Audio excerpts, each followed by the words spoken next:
오늘 이제 저희들이 히브리서 8장에 도착을 했습니다. 도착을 했다고 말씀드리는 이유는 히브리서는 7장에서부터 10장까지의 내용이 히브리서의 신학적인 특색이 가장 잘 나타나 있는 부분입니다. 그 중에서도 이 8장은 집으로 비유를 하면 안방에 해당되는 곳이 8장입니다. 이 8장에 나오는 말씀을 우리가 공부하기 위해서 1장에서부터 7장까지 지금 우리가 미리 선학습을 하고 이 안방인 8장에 우리가 들어온 겁니다. 어쩌면 지금까지 이 8장을 공부하기 위해서 5장 12절에 나오는 말씀처럼 하나님의 말씀의 초보나 젖을 먹던 어린아이와 같았던 모습을 이제는 다 떼고 단단한 음식을 먹는 장성한 분량에 이르기까지 성장한 신앙인으로 이 8장에 들어오게 된 겁니다. 근데 이 8장의 내용뿐만 아니라 히브리서 전체가 이야기하는 것은 예수님은 이런 분입니다라고 소개를 하고 있는 내용인데, 이 예수님이 지금까지 소개했던 다른 복음서나 서신서의 저자와는 다른 방법으로 예수님을 소개하고 있는 겁니다. 아주 독특하고 새로운 예수님의 소개 방법이 우리에게 전해지고 있는데, 그게 하나가 뭐냐면 하나님의 제사장 멜기세덱이라고 하는 사람의 뒤를 이은 제사장이 영원한 제사장이죠. 예수님이시다라고 하는 것 하나 하고, 또 사람이 제사장으로서 성소에 들어가서 우리의 죄를 중보했던 사람의 제사장이 아닌, 한 번의 제사장이 아닌 영원한 제사장으로 우리에게 하나님의 사랑을 끼치고 우리의 죄를 용서해 달라고 구하는 영원한 제사장 예수님이 계시다라고 하는, 다른 성경에서는 찾을 수 없는 논리와 아이디어로 예수님을 소개하고 있는 부분이 히브리서, 그 중에서도 8장의 내용입니다. 지금까지 이 8장을 쭉 보면 히브리서 기자는 이 저자뿐만 아니라 독자들도 유대 구약 성경에 대해서 굉장히 잘 알고 있기 때문에 구약 성경을 많이 인용해다가 예수님을 소개합니다. 그래도 누가 나에게 어떤 새로운 것을 설명할 때 내가 알고 있는 것을 가지고 설명하면 쉽게 설명을 받아들일 수 있지 않겠습니까? 그렇듯이 구약 성경을 잘 아는 히브리인들에게 이 구약 성경을 인용해서 예수님이 이런 분입니다라고 소개를 하고 있는데, 이 2장에서는 시편 8편을 인용하면서 예수님은 세상을 만드신 하나님과 똑같은 주권을 가지고 계신 분입니다, 이렇게 소개를 하고, 또 시편 95편의 말씀을 3장 4장에서는 인용을 하면서 우리 예수님은 우리에게 안식과 평강을 주시기 위해서 오신 분이고, 그 안식과 평강을 얻기 위해서는 우리가 믿음과 희망을 굳게 붙잡아야 됩니다, 이 이야기를 시편 95편을 인용해서 설명하고 있습니다. 시편 95편만 인용한 것이 아니라 4장으로 넘어오면 시편 110편을 인용해서 멜기세덱과 같은 아브라함을 축복하고 아브라함에게 떡과 포도주를 가지고 영접했던 멜기세덱과 같은 반차를 따라 뒤를 이어 우리 예수님이 제사장이 되셨습니다 라는 이야기를 시편 110편을 인용해서 말씀하시고 있는 겁니다. 자, 그리고 이제 8장에 와서 또 하나 인용이 되고 있는 말씀이 있는데, 그게 예레미야 31장에 있는 말씀입니다. 오늘 말씀에 보면 8절에서부터 12절까지가 들여쓰기가 되어 있죠. 이 들여쓰기가 되어 있는 성경이 예레미야 31장을 인용한 말씀입니다. 31장 말씀인데 12절까지 되어 있는데, 우리 8절 한번 같이 읽어보도록 하겠습니다. 시작. 그들의 잘못을 지적하여 말씀하시되 주께서 이르시되 볼지어다 날이 이르리니 내가 이스라엘 집과 유다 집과 더불어 새 언약을 맺으리라. 아멘. 이 예레미야서 말씀을 인용해서 우리에게 말씀하시는 8장의 내용은 예수님을 통해서 우리와 하나님이 새 언약을 맺으셨다, 이 얘기를 하시고 있는 겁니다. 구약 성경을 인용해서 하시는 말씀이지요. 여러분, 옛 언약은 어떤 언약을 이야기합니까? 오늘 말씀에 나오는 것처럼 시내산에서 애굽에서 나올 때 모세를 통해서 광야에서 시내산에서 주셨던 언약이 옛 언약입니다. 그리고 예수님을 통해서 우리가 맺은 언약을 새 언약이라고 이야기를 합니다. 자, 이렇게 해서 오늘 말씀은 지금까지 시편에 있는 말씀들을 쭉 인용하면서 마지막 예레미야 31장의 말씀을 인용하면서 우리는 예수님을 통해서 새 언약을 맺은 주인공들입니다 라고 이야기를 하면서 히브리서 전체가 예수님은 우리에게 새 언약을 주시는 분입니다 라고 하는 안방의 가장 보물과 같은 이야기를 하시고 있는 겁니다. 자, 그러면 새 언약이라고 하는 것이 조금 전에 설명드린 것처럼 옛 언약이 있고 새 언약이 있는데, 이 새 언약의 알맹이는 뭡니까? 낡고 오래된 것이 물론 아니겠죠. 근데 우리가 살고 있는 세상에 이렇게 보면 예전 것하고 뭐 똑같은데 겉모양만, 뭐 스위치만 아니면 위치만 이렇게 바꾸어 가지고 이거 새 겁니다, 뭐 뉴 에디션입니다 이렇게 파는 경우들이 많이 있습니다. 근데 이 언약은, 새 언약은 그런 게 아닙니다. 모양만 바뀐 게 아니고, 옛 언약은 우리를 정죄하고 우리의 죄책을 드러내게 하고 우리로 삶의 기준이나 신앙의 기준을 알게는 하지만 하나님께 가까이 갈 수 있는 방법이 전무했어요. 하나님께서 우리를 용서해 준다고 하는 어떤 언급도 없었어요. 그런데 이 새 언약은 우리가 하나님을 가까이 할 수 있고 소망 중에 하나님을 신뢰할 수 있는, 내가 생명을 얻을 수 있는 생명의 법이 새 언약의 핵심입니다. 그래서 새 언약은 내가 죄 용서함 받았다는 것이고, 새 언약이라고 하는 것은 저주가 끊어졌다는 것이고, 새 언약이라고 하는 것은 내 안에 소망이 생겼다는 것이고, 새 언약이라고 하는 것은 내가 하나님을 가까이 할 수 있게 됐다는 거예요. 사랑하는 성도 여러분, 그래서 우리는 새 언약을 믿고 신앙생활 하셔야 합니다. 근데 이 새 언약을 믿고 신앙생활 하는데 여러분, 신앙생활 하시기가 어렵든가요? 쉽든가요? 대답하기가 굉장히 어렵죠. 신앙생활 하기가 그렇게 간단하지가 않습니다. 이 편지를 받는 유대 기독교인들은 지금 핍박을 받고 있잖아요. 그런 가운데 신앙생활 하니까 힘들겠죠. 우리도 이 편지를 받았던 그 2000년 전의 히브리 기독교인들하고는 다른 그런 환난은 없지만, 역시 지금도 2024년을 살면서 신앙생활 하는 게 어렵고 힘들어요. 쉬운 게 하나도 없습니다.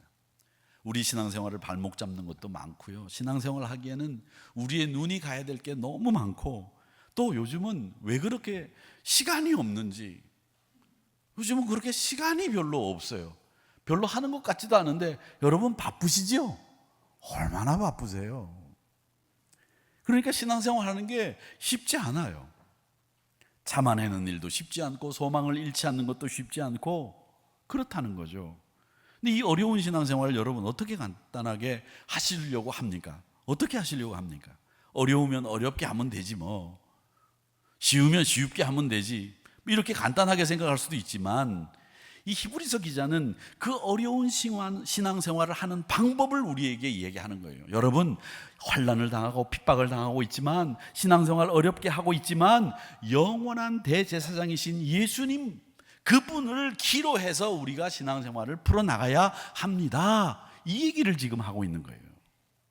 여러분이 힘들고 어렵다고 한다면 그 어렵고 힘든 그 상황을 보는 것보다 예수님이라고 하는 새 언약의 주인공, 그분을 통해서 여러분의 어려운 신앙생활을 풀어나가고 해법을 찾고 길을 꼽아야 된다, 이 얘기예요.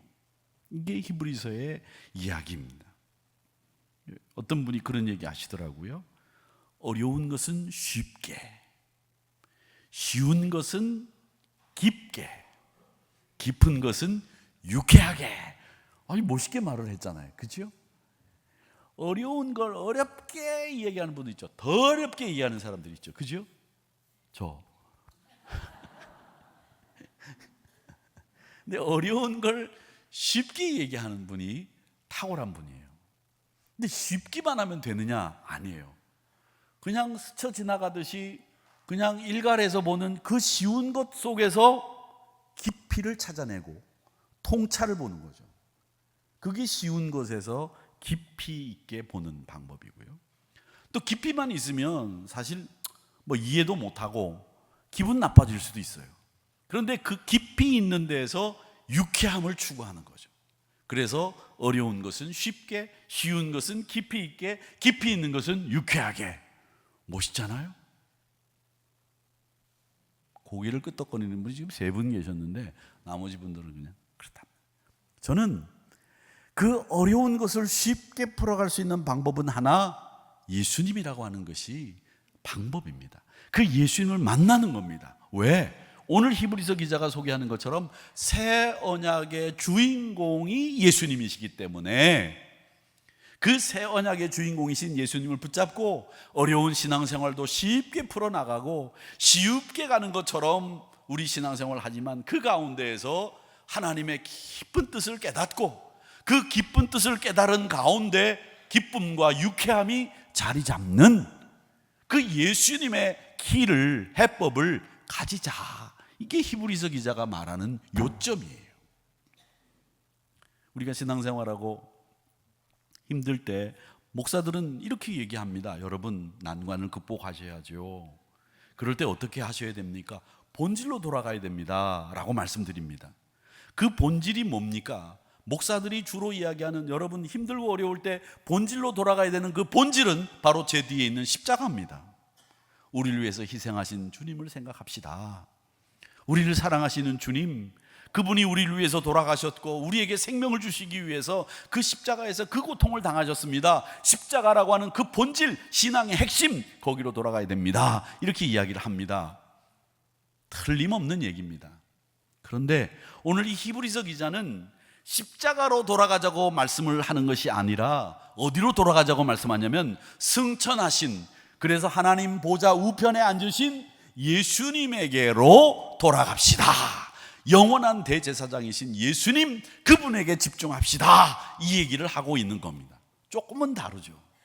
그래서 히브리서 기자의 이야기하는 이 예수님께로 돌아가는 것이 십자가 위에 예수님이 아니라 하늘 보좌 우편에 앉으신 예수님, 그 예수님을 생각하자. 이 얘기를 하고 있는 게 히브리서 8장의 내용입니다.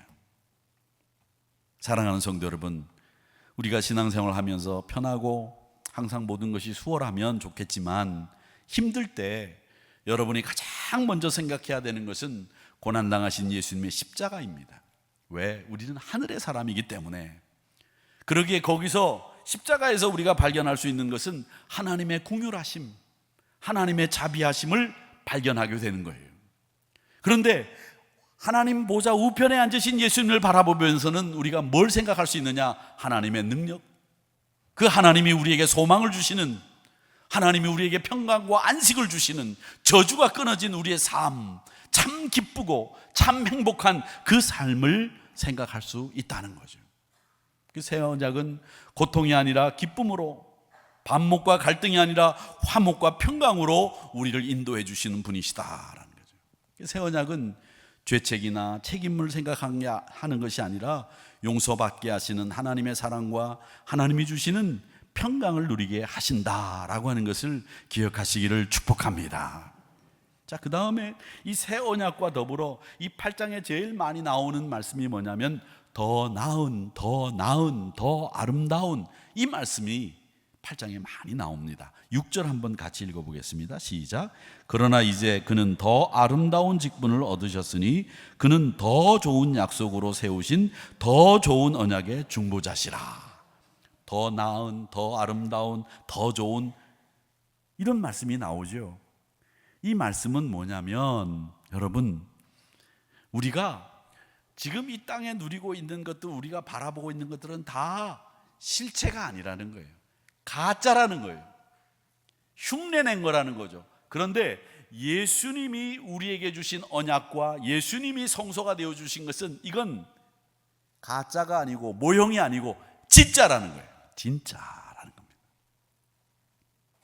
어떤 꼬마가 동네 장난감 가게에 가서 장난감 자동차를 샀습니다. 돈을 줘야 되잖아요. 주인이 돈을 받아보니까 이 꼬마가 장난감 자동차를 사고는 가짜 돈을 낸 거예요. 그래서 야, 이건 가짜 돈인데 장난감을 샀으니까 돈을 내랴, 진짜 돈을 내라 그랬어요. 그랬더니 이 꼬마가 아주 명석한 꼬마였어요. 알아요. 그런데 아저씨가 파는 이 자동차도 진짜 아니라 가짜잖아요.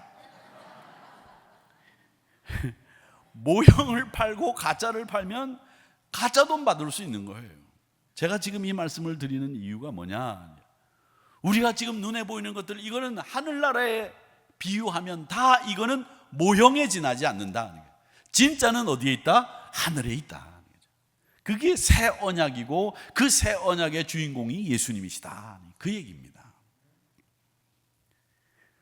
그걸 이제 쭉 가짜 얘기를 좀 하면서 보니까 인터넷에 올라온 그 우리가 자주 쓰는 명언들이 있지 않습니까? 왜 화장실 가서 남자 화장실은 이렇게 서서 사용합니다. 여자분들은 그렇게 서서 사용 안 하시죠? 서서 사용하다 보면 그 앞에 글자들이 이렇게 있습니다. 무슨 명언들이 많이 있어요. 뭐 이런 말 저런 말들이 많이 있어요. 뭐 죽었다가 눈 뜨면 새로운 세상이다. 뭐 이런 말들도 있고 말이 많이 있습니다. 한 걸음을 더 가까이 오라는 등, 뭐 흘리는 게 그것만 있으면 안 된다는 등 그런 말들 많이 적혀져 있습니다. 여자분들 그거 어떻게 알고 웃으세요? 들어가 보셨어요? 아니시죠? 근데 거기에 보면 명언들이 많이 적혀 있고요. 교회 화장실 같은 경우에는 성경 말씀이 적혀 있는데 그렇게 많이 쓰는 명언들 가운데 가짜가 많대요. 가짜가, 진짜가 아닌 게. 예를 들자면 저도 설교 시간에 한번 인용한 적이 있었는데, 시저가 블루투스에게 칼을 맞고 죽잖아요. 이 연결하는 블루투스 말고 사람 이름 블루투스예요. 이 블루투스는 시저에게는 제자와 같은 사람이고, 어떻게 보면 왕위를 물려주려고 생각하고 있었던 사람이 이 블루투스입니다. 근데 이 블루투스가 시저를 암살했거든요. 근데 그 암살하고 칼에 맞았을 때 시저가 한 말이 블루투스 너 맞아, 이렇게 말을 했다고는 합니다. 그런데 실상은 이 블루투스가 시저를 죽일 때 칼로 난자를 했거든요. 막 찔렀거든요. 그러니까 칼로 막 찔리면서 한 방 딱 맞고 그만해라, 많이 묻다 아이가, 이 정도는 딱 먹고 그냥 있는 건데 막 난자를 당하면 블루투스 너 맞아라는 말을 할 수가 없다는 거죠. 근데 이 말은 누가 했느냐면 셰익스피어가 그의 소설에서 그렇게 이야기한 건데, 그게 마치 시저가 진짜 그렇게 얘기한 것처럼 사람들의 입에 회자된다는 거예요. 시저는 그런 말 할 수가 없었던 정황이었다는 거죠. 그죠? 서서 사용하다 보면 그 앞에 글자들이 이렇게 있습니다. 무슨 명언들이 많이 있어요. 뭐 이런 말 저런 말들이 많이 있어요. 뭐 죽었다가 눈 뜨면 새로운 세상이다. 뭐 이런 말들도 있고 말이 많이 있습니다. 한 걸음을 더 가까이 오라는 등, 뭐 흘리는 게 그것만 있으면 안 된다는 등 그런 말들 많이 적혀져 있습니다. 여자분들 그거 어떻게 알고 웃으세요? 들어가 보셨어요? 아니시죠? 근데 거기에 보면 명언들이 많이 적혀 있고요. 교회 화장실 같은 경우에는 성경 말씀이 적혀 있는데 그렇게 많이 쓰는 명언들 가운데 가짜가 많대요. 가짜가, 진짜가 아닌 게. 예를 들자면 저도 설교 시간에 한번 인용한 적이 있었는데, 시저가 블루투스에게 칼을 맞고 죽잖아요. 이 연결하는 블루투스 말고 사람 이름 블루투스예요. 이 블루투스는 시저에게는 제자와 같은 사람이고, 어떻게 보면 왕위를 물려주려고 생각하고 있었던 사람이 이 블루투스입니다. 근데 이 블루투스가 시저를 암살했거든요. 근데 그 암살하고 칼에 맞았을 때 시저가 한 말이 블루투스 너 맞아, 이렇게 말을 했다고는 합니다. 그런데 실상은 이 블루투스가 시저를 죽일 때 칼로 난자를 했거든요. 막 찔렀거든요. 그러니까 칼로 막 찔리면서 한 방 딱 맞고 그만해라, 많이 묻다 아이가, 이 정도는 딱 먹고 그냥 있는 건데 막 난자를 당하면 블루투스 너 맞아라는 말을 할 수가 없다는 거죠. 근데 이 말은 누가 했느냐면 셰익스피어가 그의 소설에서 그렇게 이야기한 건데 그게 마치 시저가 진짜 그렇게 얘기한 것처럼 사람들의 입에 회자된다는 거예요. 시저는 그런 말 할 수가 없었던 정황이었다는 거죠. 또 하나 제가 깜짝 놀란 것이, 그 밖에 거짓말이 여러 개가 있는데 그 중에 하나가 6.25 전쟁이 발발했을 때 이승만 대통령이 라디오 방송을 한 적이 있습니다. 저도 그렇게 배웠습니다. 서울이 안전하니까 생업에 종사하면 된다, 이렇게 방송했다고 저도 배웠습니다. 그런데 얼마 전에 미국의 CIA에 그 연설 사본이 남아 있어서 그걸 봤더니 그게 아니었어요. 이승만 대통령이 방송했던 라디오 방송은 지금까지는 서울이 안전하니 생업에 종사하라고 우리는 배웠는데 그런 연설을 한 적이 없다는 거예요. 군사 원조가 오고 있으니 조금만 더 힘을 내 주십시오. 서울을 지켜봅시다. 이런 서울은 안전하다는 말을 한 적이 없고 힘써서 한번 견뎌보고 싸워달라는 부탁을 한 내용이었다는 거죠. 이게 전혀 다른 이야기로 바뀌어져서 CIA에 나와 있는 연설 사본을 보니까 그게 아니라는 것이 다 드러나고 만 거예요. 그러니까 얼마나 우리가 가짜에 속고 놀아나고 있는지를 보여주고 있는 대목이죠. 이런 것을 가지고 제가 좌우에 대해서 이렇게 하는 거 저렇게 하는 거 이런 얘기를 하자는 게 아닙니다. 가짜와 진짜를 얘기하는 겁니다. 우리가 살고 있는 이 땅에서 보이는 것은 다 하늘나라의 모형일 뿐입니다. 실제 진짜는 다 어디에 있다? 하늘나라에 있다라는 겁니다.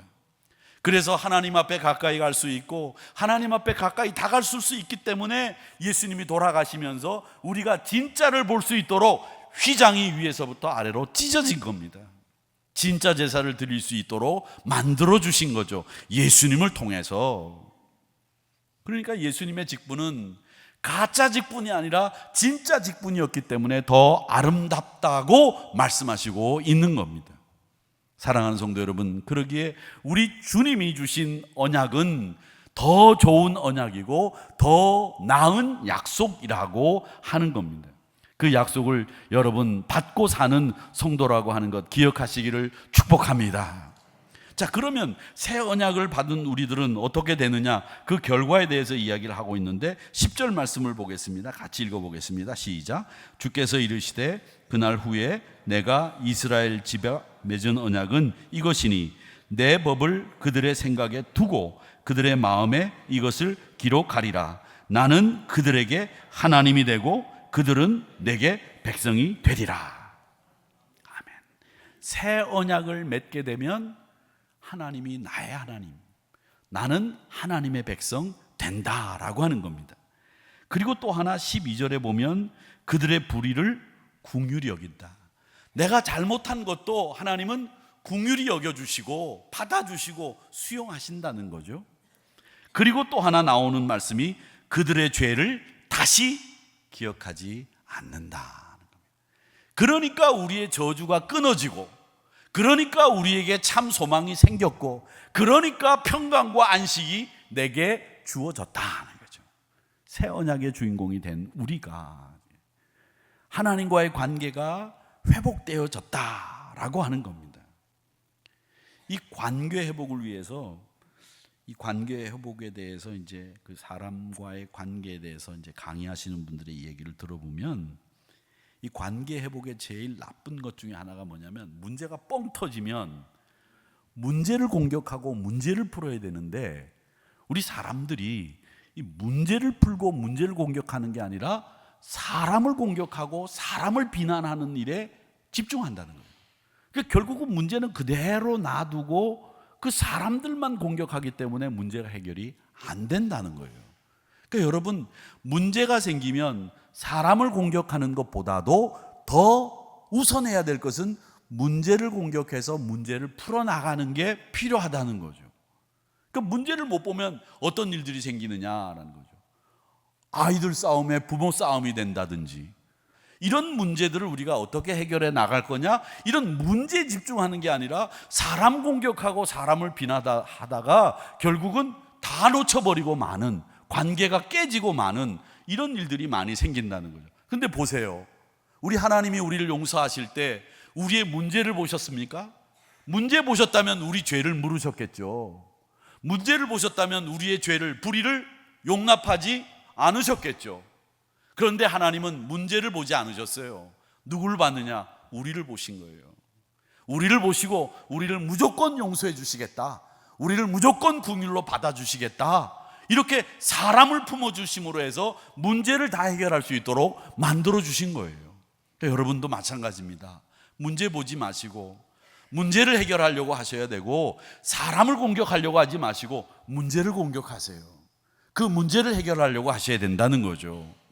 우리 하나님은 그렇게 문제를 공격하셔서 우리 죄를 묻지 않으시고 사람을 품어주셔서 이 문제를 정말 완벽하게 깨끗하게 해결해 주셨다. 그것이 새 언약이고 그것을 예수님을 통해서 우리와 맺으셨다. 이게 8장의 주 내용이라는 겁니다. 사랑하는 성도 여러분, 새 언약을 누리는 백성으로 복된 삶을 살아가시기를 축원합니다. 더 아름다운 직분을 얻으신 예수님을 바라보면서 소망 가지고 하나님 의지하세요. 하나님께서 우리의 하나님이 되어주시고 나는 하나님의 백성 된다고 말씀하셨고, 우리의 불의를 긍휼로 품어주셨고 우리의 죄를 다시는 기억하지 아니하신다고 하셨으니 그 은혜의 감격 안에 살아가는 우리 모두가 되시기를 주님의 이름으로 축복합니다.